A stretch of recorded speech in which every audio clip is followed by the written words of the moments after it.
Alam, Iya, iya, iya. piye? Gimana? Tolong tidak disebutin nama dan identitas Iya. siapapun ya, karena Iya, iya, konten iya. ini akan naik ke YouTube. Piye, piye, piye. Oke, oke, oke. Ini temennya Ini sampean tadi yang Mas, telepon ya? iya, iya. Soalnya saya lagi stres sudah. Oh, Gitu. janganlah, jangan Heeh. stres. Gimana, gimana, gimana?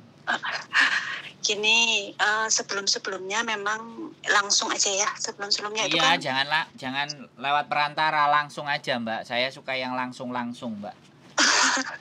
iya makasih Mas. Gini, jadi sebelum notis ini itu sebelumnya memang sudah pernah, itu di bulan 1.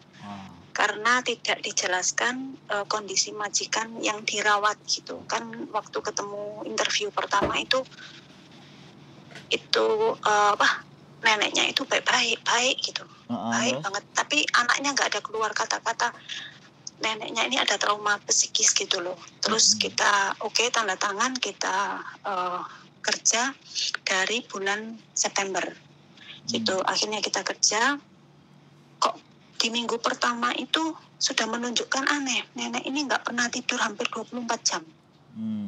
Hampir 24 jam. Terus kerjanya itu cuma mukul-mukul, ngomong sendiri, teriak-teriak, dan itu setiap tengah malam dimulai jam 11 sampai jam 8 pagi. Nanti jam 8 pagi dia tidur, tapi posisi duduk sampai jam 9, setengah 10, bangun langsung saimin, sudah depan TV, udah nggak tidur, terus begitu terus tiap hari. Nah terus saya aneh kan, tak pikir, tak tanya ke majikan, apa ini ada sesuatu gitu loh. Terus majikan bilang, iya nenek punya trauma gitu. Oh oke, kamu adaptasi dulu ya. Oke, saya coba, tak bilang gitu. Nunggu sampai 1 bulan. 1 bulan kok kondisi saya kok malah lebih menurun karena kan sama sekali nggak tidur. Jadi terpaksa konsumsi obat sakit kepala itu Panadol. Kita juga majikan juga bawa ke Yisang untuk periksa. Memang kondisinya memang tekanan darah langsung naik. Tapi nggak apa-apa, tetap tak jalani gitu. Sampai bulan Desember. Bulan Desember akhir bulan saya ngomong ke majikan, maaf kalau bulan depan saya misalnya nggak lanjut bagaimana? Soalnya badan saya nggak kuat kalau nggak tidur. Oke, gini aja kita kasih solusi, nanti Singsang nanti siang datang untuk nemenin kamu bisa istirahat. Nanti kalau kamu istirahat malam bisa sedikit ada tenaga katanya gitu. Ternyata itu cuma dijalani dalam 2 minggu pertama. Setelah itu nggak ada lagi. Nah di bulan Januari itu, bulan Januari minggu kedua, akhirnya tak kasih notis. Memang sudah nggak tahan karena nenek sudah emosinya sudah nggak terkontrol dan mulai mukul. Setiap dibantu karena dia nggak bisa kecisukan otomatis. Maaf, BAB dan BAK itu di kamar pakai kursi dan itu setiap malam itu hampir 20 kali BAK, 3 kali BAB gitu di kamar tidur gitu. Oke, nggak apa-apa. Terus tapi bilang majikan ini saya kasih notis, 1 month notice, next month saya harus keluar, dia bilang gitu. Tapi kan ini Singsangnya 3, nomor 1, 2, 3 laki semua kan anaknya. Terus nomor 3 ini bilang, tolong kamu jangan pergi dulu sampai kita dapat JJ baru. Oke, nggak apa-apa. Sambil itu kita bantu kamu tidur di kamar sebelah, nggak tidur sama mama kita, supaya kamu bisa istirahat. Sebenarnya nggak apa-apa kalau nggak mukul gitu loh. Terus Singsang bilang, kita naikkan gaji kamu, tapi kamu di sini dulu gitu. Tolong dicabut ya, karena kemanusiaan dan kita orang Indonesia masih punya hati kan. Saya bilang, oke, saya mau bantu, bilang gitu. Tapi ternyata gaji memang dijadikan dari normal ke 5.000. Saya tetap jaga, tapi kenyataannya ya semakin parah gitu. Jadi mukulnya udah nggak pakai tangan aja, udah mulai pakai alat, ngelempar kayak gitu. Dan terakhir dilempar pakai alat paisan itu wong taisin dari bahan keramik itu dilempar. Saya bilang ke majikan, sudah saya menyerah, sudah nggak sanggup gitu, karena ini sudah pakai fisik gitu. Terus kata majikan, tolong kasih kita kesempatan sampai kita dapat gitu, baru nanti kita akan kasih kamu biar tunggu visa di Hong Kong katanya gitu. kita pakai hati lagi, kita kerja lagi. Nah kemarin udah mentok karena nenek udah mukul, udah meludah ke muka gitu. Apapun BAB itu udah berdiri di lantai, BAK juga di lantai, memang ngerjain. Saya akan lakukan ini sampai kamu keluar dari rumahku, katanya kan gitu toh. Ada rekaman semua, mulai mukul semua saya rekam gitu. Tanggal 2 kemarin saya ke agent, saya bilang ke agent, saya mau notis yang kedua ini, saya mau sampai saya keluar. Harus dipastikan ini nggak boleh di cancel, tak bilang gitu toh. Terus agent bilang, ya oke, kamu memang nggak sanggup, udah. Tanya, ya. Dibikinkan surat notis, nanti kasih ke majikan, iya. Nyampe rumah saya kasih ke majikan. Kata majikan, tolonglah kamu sabar dulu. Tak bilang, sorry Singsang, saya sudah nggak bisa. Saya harus keluar karena ini bukan karena gaji, tapi karena saya di sini udah tersiksa depresi. batin. Iya, depresi Ya, gitu. Jadi tekanan mental. Oke, terus lanjut. Mental udah nggak sanggup kan gitu. Siap. Nah, Nggak nangis kan Samen? Samen nggak nangis kan? Nangis sedikit. Sedikit nggak apa-apa, sedikit kan. Aku aja mencium-cium rasa air mata gitu. Terus lanjut Mbak, nggak apa-apa. Nggak, pengen marah gitu loh. Ya nggak apa-apa, marah sama saya aja, marah sama saya. Lampiaskan ke saya nggak apa-apa. Saya sudah tahu perasaan Samen. Lanjut. Terus minggu kemarin itu kan saya libur, ditemenin sama temen. Tadi kan saya cerita, feelingku kok nggak enak. Yo, saya pengen telepon ke agent, saya pengen nanya hasil notisku udah dikirim belum ke imigrasi, tak bilang gitu. Ya coba tanya katanya. Atau kita ke tempat Miss Yuni hari Minggu kemarin, saya udah ke sana gitu. Terus saya telepon ke agent, terus agent kirim voice katanya, iya majikan kamu udah ngizinin kok, nggak mempermasalahkan kamu keluar, katanya gitu. Terus tak bilang, oke, makasih. Lah ini tadi hari Kamis kemarin kan nenek dimasukkan ke rumah sakit karena sakit, nggak mau makan, nggak mau minum. Alhamdulillah. Nggak mau tidur. Terus. Kasihan sebenarnya, kasihan. Iya, gitu. Samen punya perasaan. Saya cuma alhamdulillah saja. Samen bisa bernafas gitu loh. Samen yang bisa bernafas. Iya. Lanjut. Terus? Nah, sebelum dimasukkan ke rumah sakit kan malamnya itu disewa perawat. Untungnya itu disewa perawat dari jam 9 sampai jam 7 pagi. Jadi saya di sebelah, perawat dari rumah sakit tidur satu kamar sama nenek. Nah, dia yang tahu semuanya, saya dikasih nomor teleponnya. Kalau kamu butuh bantuan ngomong ke majikan kamu, saya bisa ngomong. Kamu nggak bisa di sini karena ini sudah sangat kamu depresi yang parah, katanya gitu. Terus saya bilang ke perawatnya, Sinta nggak percaya saya ngomongin orang tuanya kayak apa, nggak percaya. Tapi saya juga nggak tahan, saya perawat loh, saya angkat tangan ngerawat dia, katanya gitu toh. Terus hari ini saya kedatangan majikan nomor 1. Terus saya bilang, dia bilang, nanti bulan depan saya tanggal 2 pergi Loyang. Saya udah cari perawat sama nunggu CC dari Indonesia yang nanti bisa kerja bareng kamu. Kaget dong. Terus saya nanya, loh bulan 5 bukannya tanggal 2 seharusnya saya keluar dari sini. Loh siapa yang bilang, katanya gitu. Saya udah cari CC buat kerja sama kamu. Katanya dia kerja malam, kamu kerja siang, katanya gitu. Nah selama saya pergi Loyang, kamu nanti dibantu sama perawat. Berarti notisku nggak dikirim ke imigrasi dong. Iya kan? Terus? Berarti notisnya, iya tadi ke agent lagi, katanya agent malah saya disuruh sabar karena Singsangmu semua baik, katanya gitu.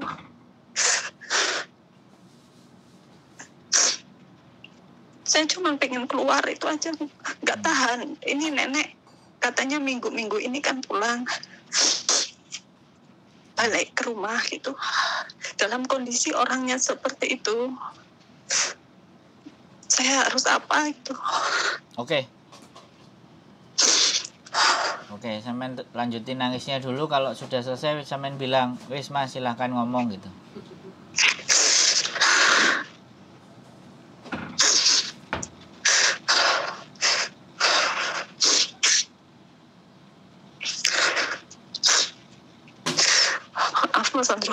nggak apa-apa. Saya mengerti perasaan sampean, Mbak. Aku pun kalau di posisi yang seperti itu mungkin kalau aku wanita ya menangis. Karena aku pria, jadi aku anti menangis, Mbak. Jadi ya nggak apa-apa. Nggak apa-apa, aku ngerti. Jadi gini ya, kan secara peraturan, sekali lagi secara peraturan, memang keluar 1 bulan. Tapi kan sudah sangat-sangat tidak tahan seperti ini ya. Yang terjadi kalau sampean tetap maksa harus hari ini keluar, satu-satunya jalan adalah bayar duit ke majikan 1 kali gaji, terus sampean cabut. Gak apa-apa. Dengan alasan kakek yang sakit jiwa, nenek sakit jiwa, nenek sudah sangat parah penyakit mental, sampean harus tulis itu semuanya. Kalau majikan sampean nggak pernah akan bilang bahwa orang tuanya sakit, orang tuanya nggak mungkin melakukan seperti itu. Iya, karena dia anaknya, ya kan? Dia darah dagingnya, nggak mungkin menjelekkan mamanya kan, ya kan? Tapi kalau kita bukan darah dagingnya dia, kita hanya di sini sebagai pekerja, nggak apa-apa. Kalau solusinya tetap hari ini keluar atau besok keluar atau lusa keluar, yaitu kita bayar 1 bulan gaji. Tapi kalau sampean masih kuat bertahan di bulan depan, ya sudah, surat yang sudah sampean buat yang tertanggal yang sama kirimkan ke imigrasi. Kalau sampean masih bisa ya Mas Sandro ya? Oh, masih sangat masih bisa. Berarti sampean nggak bisa mempercayai agen lagi. Sampean kirim ke imigrasi itu bisa datang langsung, bisa juga ke imigrasi langsung, bisa pakai pos, juga bisa pakai pos yang berbayar, terserah sampean. Kalau sampean mau diproses yang cepat, ya itu bisa langsung. Kalau langsung itu misal hari Minggu bisa Mas Sandro ya? Karena hari Minggu tidak bisa. Hari Minggu imigrasi tutup. Hari Sabtu setengah hari sampai jam 12. Oh gitu. Ya hari biasa. Ya ini kalau lagi nggak ada mbahnya ya langsung. Karena kan enggak kan gimana? CCTV-nya nyala, CCTV ada, jadi ya kan SMS lah sama mereka, sampai nggak tahan, aku mau taruh aku mau langsung kirim surat 1 month noticeku ini ke imigrasi. Soalnya saya sudah hilang percaya sama agent, sudah ini 2 kali udah ditipu gitu loh, nggak mereka nggak mau bantu. Nah udah, iya. gitu. Nah iya mbak, ya kan. Sekarang kalau sampean nggak mau kehilangan uang, ya izin, nggak apa-apa, izin minta dikasih dan tidak izin. Memang harus ada izin, ada bukti izinnya. Oh iya. Kalau memang sampean wis mentok daripada sampean yang stres, yaitu sampean mau kehilangan uang 473 1 bulan gaji, ya kan? Atau sampean bersabar menunggu, itu kan peraturan mbak. Aku nggak bisa. Iya. Peraturan sama perasaan ini nggak bisa dibarengkan mbak, intinya kan, iya kan? Karena memang sampean kecewa sudah sama agent. Kalau aku mbak ya kan, karena ini kan kondisinya beda-beda. Kalau saya orangnya nggak terima mentok, makanya saya harus nabung dan nyelengi. Kalau suatu saat kejadian hal seperti ini, aku bisa mengembalikan uangnya majikan gitu. Karena sudah daripada saya yang gila kan kita bisa bicara seperti itu kan. Tapi orang-orang ada yang bilang, Dro, kamu juga harus bisa nenangin mereka. Dro, kamu juga harus bisa. Depresi, Mas. Kenapa? Udah ikut depresi, ikut stres kayak nenek lama-lama. Satu-satunya jalan kalau nggak bisa 1 month notice, ya hari itu keluar, hari itu sampean bayar ke majikan, tulis surat semuanya, taruh atau kasih ke agent, foto ada buktinya, tanda tangan, sampean pergi. Kalau nggak mau nemuin itu majikan. Meskipun majikan nggak mau tanda tangan ya. Enggak, boleh memutuskan kontrak secara sepihak, itu boleh, itu ada aturannya. Oke. Tidak hanya dari dia saja, dari sampean sendiri langsung lapor ke imigrasi, ibaratnya saya siap membayar dendanya, ibaratnya kalau agent sampean ceritakan, agent juga nggak bisa dipercaya, saya langsung ke surat imigrasi saja, saya nggak ketemu singsang, saya titip duit, tapi imigrasi pasti nggak akan terima. imigrasi nggak akan terima duit. Ya udah sirat hari itu juga nanti membayar dendanya sampean nggak apa-apa. Belakangan kalau sudah ketemu sama majikan atau di agent, yang penting sampean keluar dari situ. Kan pinginnya itu toh. Iya. Itu salah satu cara sudah. Atau sekali lagi pada saat sampean di situ majikan sampean ngelemparin benda sesuatu yang berbahaya buat sampean hindari, sampean langsung telepon polisi. Jam itu juga, alamat itu juga, polisi akan datang. Itu salah satu cara kalau kita nggak mau one man notice. Karena artinya kan membahayakan. Maka polisi akan memberikan kewenangan atau menyuruh sampean untuk tidak tinggal di situ. Bisa dipahami nggak? Ini salah satu trik dan cara. Nah, caranya begitu. Begitu sampean dia sudah mau lempar breng, telepon 99, alamatnya ini, nama sampean sebutkan, KTP sampean sebutkan, polisi datang ke atas, lihat perlakuannya gitu. Bisa dipahami?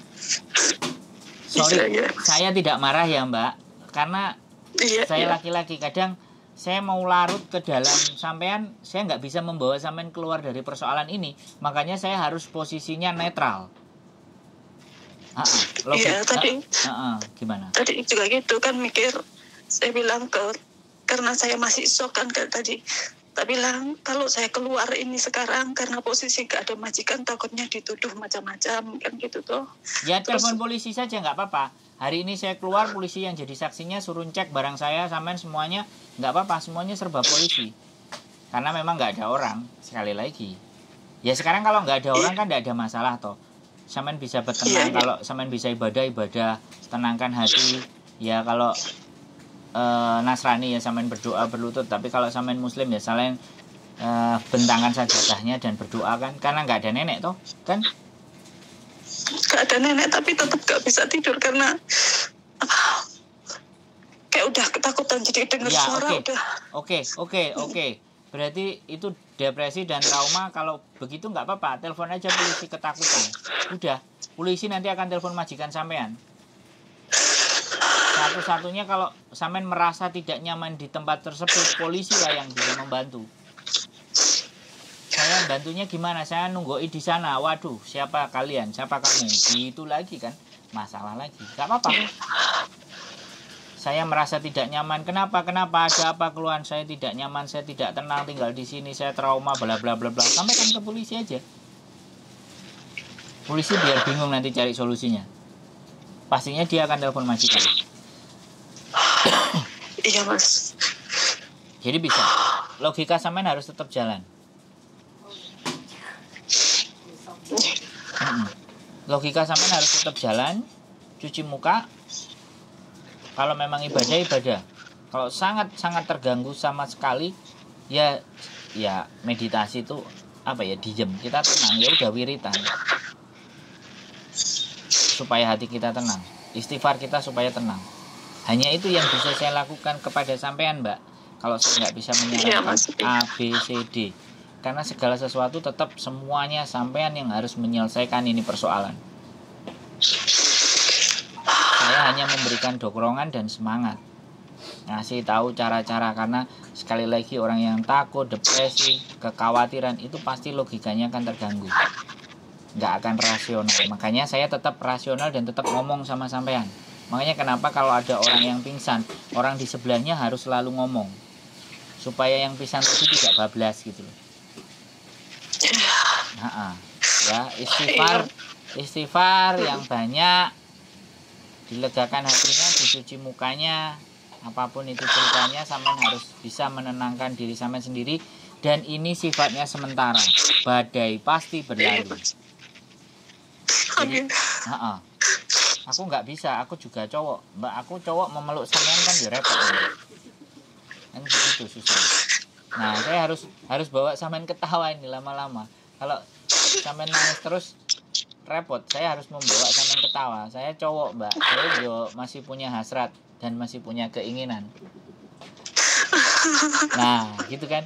Ada nangisnya, ada ketawanya dikit-dikit kan nggak apa-apa kan? Ya, harus. Aku sebenarnya kepingin menghibur kalau yang ketemu yang nangis-nangis seperti ini gitu. Jadi pinginnya seperti itu. Sing garai sampean nggak bisa tak bawa ke sini tinggal di sini, sampean nggak bisa tak bawa ke rumah singgah, itu akan menjadi masalah gitu loh. Bener kan? Gak lagi nih lega mas. Lega gitu. Sampean gak iso tak adai koper terus tak gowo tak gelindingno, gowo troli kan nggak mungkin gitu loh. Nanti dikirain penculikan kan tambah bahaya gitu. Ya, nggak apa-apa mbak. Ini hanya sementara, pasti akan berlalu. Ini bagian dari ujian, ada sesuatu yang akan diberikan sama Gusti Allah kepada sampean yang lebih besar. Saya selalu yakin. Amin. Saya selalu yakin. Kalau sampean sabar, berbesar hati menerima, karena yang masak ini sudah bau dagingnya mau buka ini kan, makanya wahing-wahing. Jadi kalau sampean menerima dengan ikhlas, lapang dada, percaya, menguatkan hati, menguatkan diri, berdamai dengan diri sampean sendiri bahwa ada sesuatu yang dipersiapkan yang lebih baik buat sampean. Aku sih selalu percaya seperti itu mbak. Karena zaman dulu itu uripku ya remuk, tapi ya yakin saiki enak. Duwe wong ngeteri gitu loh mbak. Tapi prosesnya kan harus bambung dhisik, turu Victoria dhisik gitu kan. Harus keleson dhisik, poso Senin Kemis dhisik gitu. Dan hasil hari ini. Dan aku kepingin menguatkan teman-teman yang semampu saya bisa.